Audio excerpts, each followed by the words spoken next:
Ashamarka fuli hordoftoon abduu moobaayilaa biyya jirtan hundi keessanuu baga jiraattan baga deebiidhaan gara chaanaala kiyyaa dhuftan warra jalqabaa dhuftan abduun jedhama abduu moobaayilaa sabskiraayib godhaa kennatti dabalama har'aa infoormeeshina jabduu bareedduu takkaan isiniif kennaa kan gorsa isiniif ta'u kan barumsa guddaa keessaa argattanidha. Chaanaalli hangafni akka Itoophiyaatitti kan biloog ta'e chaanaala lamatu biloog ta'e akkasuma ammasii waa'ee Sooninaaf Aadamii fi artistoota keenya kan Dubaay jiruun wal qabatee wal falmii gamaa gamana gareen ijaaramee Dubaay keessatti deemamaa jiru waan fokkattuu takka jechuudha. Har'allee haaratti ajandaan biraa gadi bahee jira. Waa'ee sanii irratti illee gorsa obbolummaadha. Yaada obbolummaadhaatiin isiniif qaba.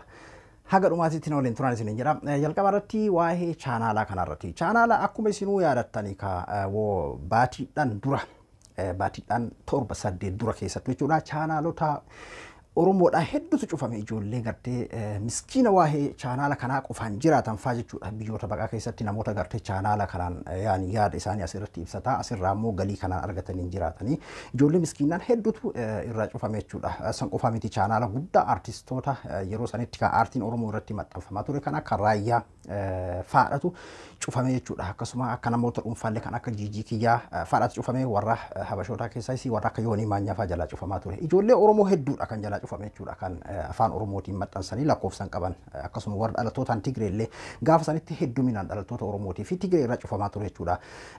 Gaafa sanitti namoonni hedduun gartee guruppii tokko fakkeenyaa fi kan waa'ee kanaatiin maxxanfamee reepoortii godhaa jedhu liinkii fuudhee achi jala kaahuuni reepoortii godhamaa haala saniin cufamaa ture jechuudha. Reepoortii yeroo godhamu immoo YouTube akka gartee Feesbuukaa sanii miti jechuudha. Laalee ofii isaatii itti amanee waan san argu malee hin cufuu jechuudha. Haa ta'uti reepoortii godhuun karaa akkamsi banaa yoo wanni sun rakkina qabaate yoo wanni sun gartee karaa keetiin dogongora qabaate karaa sitti daddafsiisa akka yoo akka dhokattee hin dabarree fi si mul'isa jechuudha. Si mul'isee hogguu jedhetti bakka silaa gartee duraan isaan sirra dabaranis dafanii akkasi argan godhaa jechuudha. Malee wanni haga YouTube an sooshaal miidiyoota keessa akka kiyyatti kan hin madaalu sooshaal miidiyaadhaan amma jiru keessattuu kan namni biizinasa irraa argatu keessaa kan akka YouTube dijitaalaan jiru jechuudha. Madaalawaa walumaa gala mirga namaa dhiibuu sittiin dhiisuu mirga namaa dhiibuu yeroo jedhamu poolotikaadha siyaasaaf dubbachuu yaada ofii ibsachuu zeenaa himuu miti.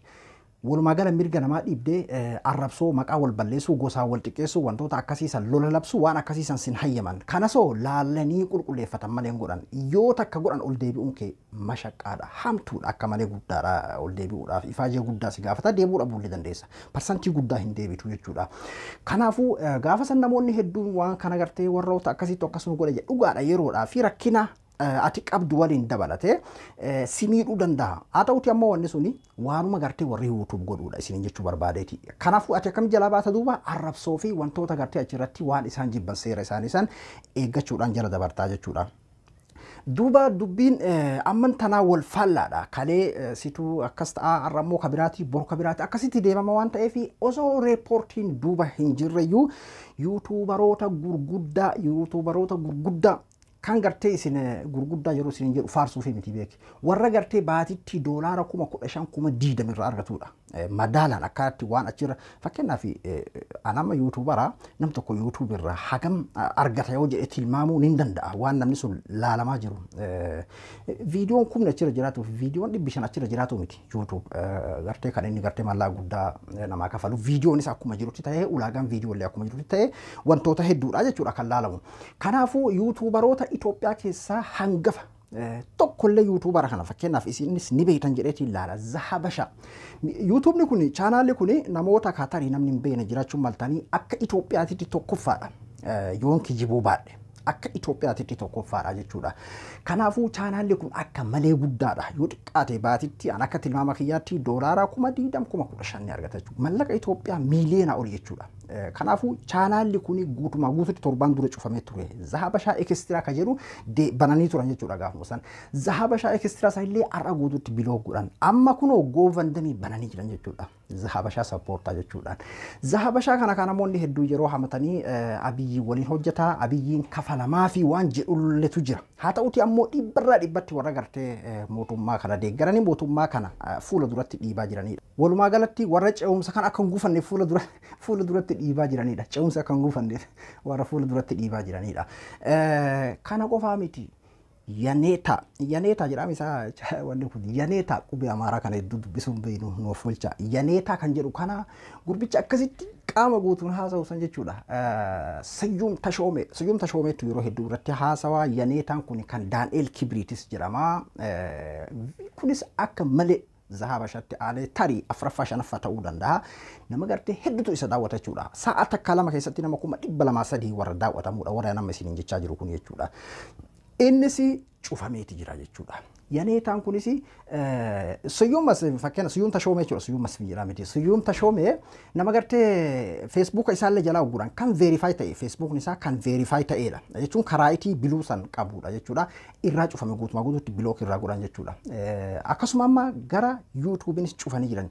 Yuutuubaroonni amma isiniin jedhu kunniin oduu dabarsuu fi yookiin ammoo bilchina mootummaa deeggaruu fi lola gartee karaa kaabaa kana deeggaruu qofaa miti. Madda galiitii doolaara 10,000 yeroo isiniin jedha asirraa isiniif galuu qaba. Fakkeenyaaf nam tokko yuutuub irraa doolaara 10,000 argata jechuun baatitti miiliyoona ol argata jechuudha. Mallaqa xiqqaa isinitti hin fakkaatin.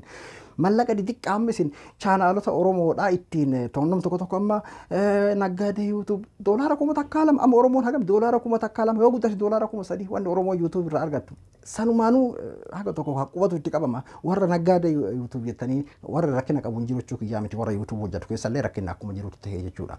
Kanaafuu chaanaalonni kunniin ammoo madda galiiti jechuudha. Sadarkaa biyyaatitti waan guddatu irraa argama. Nam tokko fakkeenyaaf mallaqa Itoophiyaa miiliyoona takka baatitti argate jechuun achirraa tilmaamuu qabda jechuudhaati.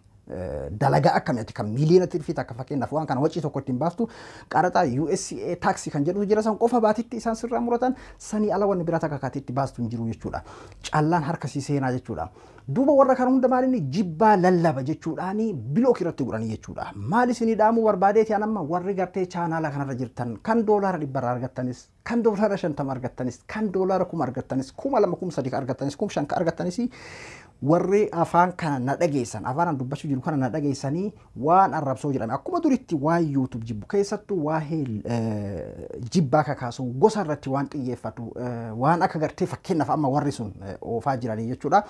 Sirriitti irraa of eegaa yoomiyyuu jechuudha. Kana qofaami yuutuub isin irratti cufamaa fi miti. Yuutuub kun beeki naamusa si barsiisa. Tarii amma nama haaraa ol baheetiin dhukkee irraa kaasa jedheetiin simmeettiidhaan as bahu yoo taate malee namni yeroo hedduu yuutuub irra ture naamusa sitti bitaa jechuudha. Simmeettii kee kan dhuunfaadhaa of tasgabbeessitee as baatee yaada kee karaa bilchaataadhaan dubbatteetiin haala saniin itti fufuu qabda jechuudha. Sirriitti of eeggachuu qabdanii jechuudha. Chaanaalonni amma lameen isiniin jedhu kuniin akka Itoophiyaatitti akka Oromoo fi maali Tigree miti akka Itoophiyaatitti chaanaalota gurguddaadha jechuudha.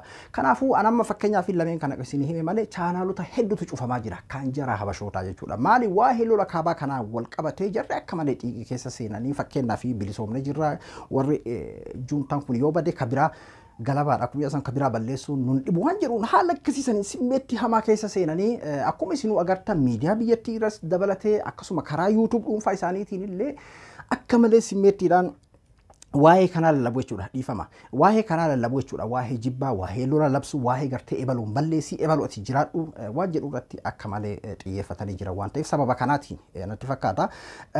Amma kun goovandamii banaataniiti zahabashaa bira dhaabbadhaa kan jedhudha. Mallee isaan asirraa argatanii waan isaan waan kana ittiin dalagan kan harka lamaa sadiin guddaadha jechuudha. Malleen isaan waan kanarraa argatan.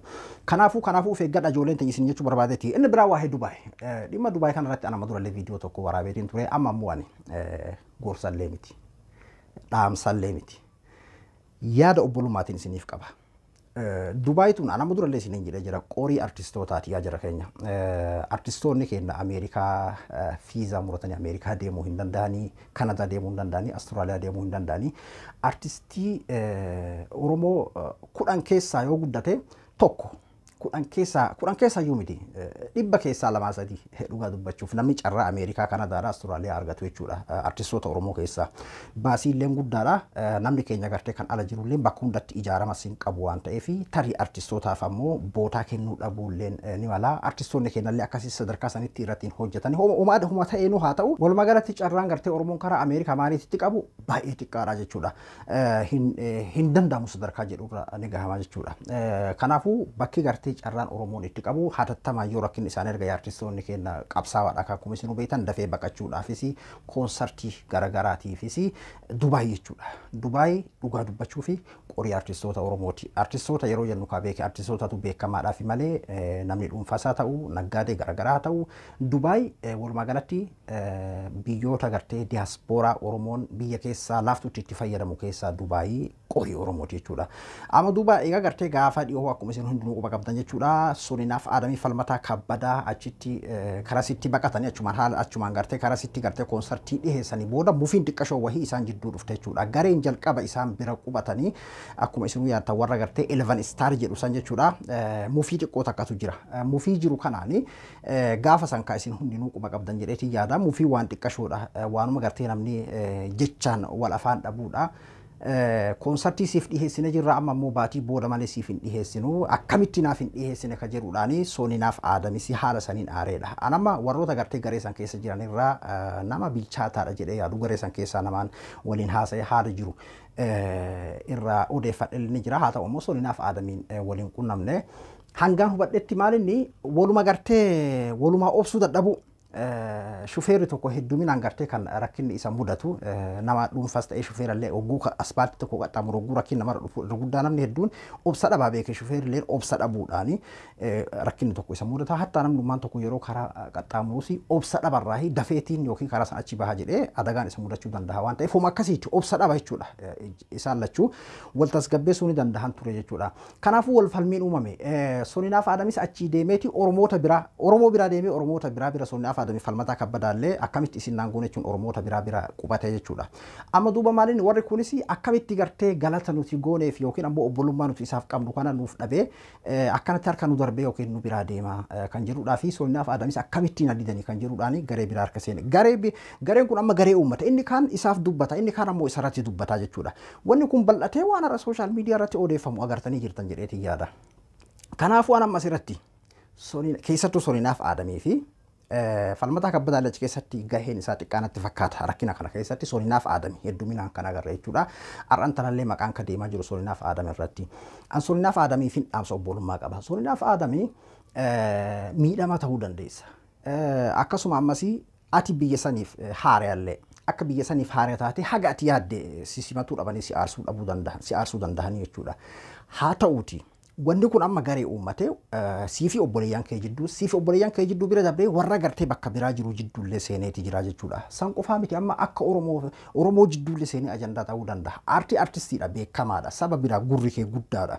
Artistiin akkuma isinuu beektanii manguddoo Oromoo jechuun ni danda'ama. Madaa Oromoodhaa dubbata. Rakkina abukaatoo Oromoo jechuun ni danda'a. Oromoo abukaatoo ta'a. Akkasuma ammas rakkina egeree Oromoo fuula dura jiru artistiin sabaaf ibsa jechuudha. Kanaafuu ati amma haaluma saniini artistii ta'uu waliin biyya saniif keessummaa ta'uu waliin aboo sababa kiyya wal hin falmina gareen kanaa dubbatulleen kanarratti dubbatulleen jecha amma dura Raayyaa Abbaa Maccaa jedhe. Raayyaa Abbaa Maccaa hayyuu guddaadha jechuun nama biraa raayyaatti qixxeessuufi miti fakkeenyaaf isin fudhe Raayyaa Abbaa Maccaa hayyuu guddaa nama gartee saba kana biyyallee hoogganuu danda'uudha. Maal jedhe amma dura ni yaadata mormiin guddoon takka kaatee sooshaal miidiyaa kanarratti gabbaheeti dubbate anatu isin balleesse jedhe ni yaadata yoo ta'e anatu isin balleesse dhiifama naaf godhaa. Kanarratti dubbates waan na jaalatuu fi narratti dubbate bakka of yaade sanii na dhabe ka'ammoo naaf dubbatu akkamitti raayyaa kiyya dubbatan jechuudha fi naa dubbataa jira waan ta'eef gareen kun lachuu ana waan jaalatuu fi ani waan ka isaa tahee fi anatu dhiifama isin gaafata kan jedhuudhaan gabbahee dubbate ni yaadatu ta'e namni hedduun gaafsan laayif bahee namni jarjaraan arrabsaa ture kan sababa isaatiin hattaa maqaa amantii inni qabullee kan arrabsetu jira waan ta'eef jechuudha. Kanaafuu Soninaaf Aadam atillee yoo dandeesse an akka nama akka obboleessa kee nama si jaalatu si dinqisiifatu tokkootitti jechuudha. Atillee miidhamas tahii manguddoollee tahii gadi bahiitii jara san bira dhaqii yaa jara keenya sababa kiyyaan Oromoon lama waliin falmin sababa kiyyaan Oromoon sadii waliin falmin kanaa dubbatus kasiif dubbatulleen hundi isaatu jechuudha waan si jaalatuu fi kan sirra dubbatulleen akkamitti bakka tanatti isa agarre kan jedhuudhaan waa'ee kana keessatti kana caala bal'inaan keessa deemuun hin barbaachisu. Garuu ana akka kiyyatti homa karaa maraayyaan jedhe san qabadhu. Ati nama beekamaadha. Artistiidha. Artistiin ammoo manguddoodha. Gurri keessi duuba. Amman tana wanni si miidhaa jiru waa'ee gartee gaafa san taame wal falmii amma gaafa san taame namni kan si dubbatu kan sirri dubbatu kanatu irra saballee miidha sillee si miidha. Maqaa keellee kanatu irra xiqqeessa. Fakkeenyaaf akka gaafa siiti atilleen bifa qeeqaatiin akka sooshaal miidiyaa feesbuuk irratti barreessaa turte jechuudha. Homa lama yoo sanuu godhuu dadhabde namni biraa haa haasa'u ati ammoo cal'isuu qabdaa jechuudha. Namni tokko cinaa tokkoon haasa'ee cal'isuu danda'a. Garuu yoo atilleen dubbate yoo sunis dubbate laali falmii saba kana jidduutti jechuudha. Nama lamaa sadi jidduutti Dubaayii namni hundi irraa faxaru gartee tan qorii isaan keessatti dubbiin akkana uumamuu danda'a. Maqaan artistiillee rakkisuu danda'a. Maqaan kee akka dhuunfaattillee si rakkisuu danda'a. Maqaan artistiillee rakkisuu danda'a. Miidhamuu danda'a jechuudha. Kana jechuun beeki Sooninaaf Aadamtu balleessechuu guyyaa miti. Sooninaaf Aadam nama sabni abdatuudha. Ganaa qeerroo lakkachuu lafaa dhufaadha. Kana caala waan guddoo hojjetaa jechuudha.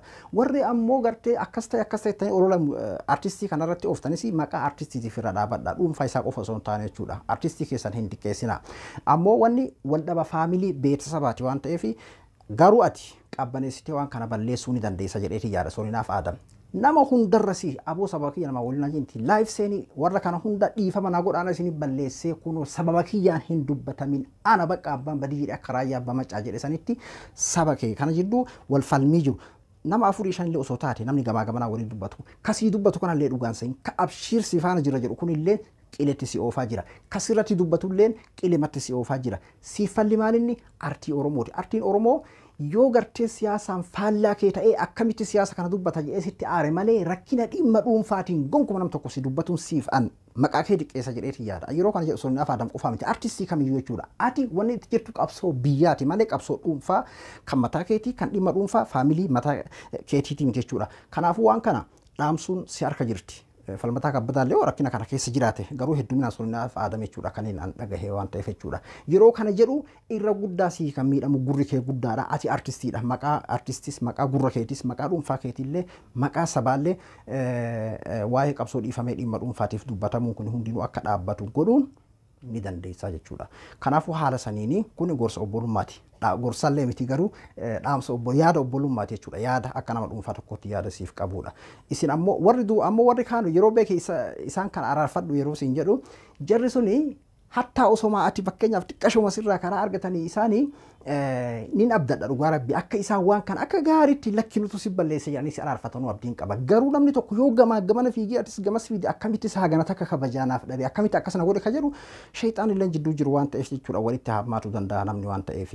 Kanaafuu ati manguddoos miidhamas balleessa nama balleessillee ta'iitii araarfadhu sin jennaanii abduu moobaayila biraayii hanga qophii biraatii waliin deebinutti nagaan haa tura.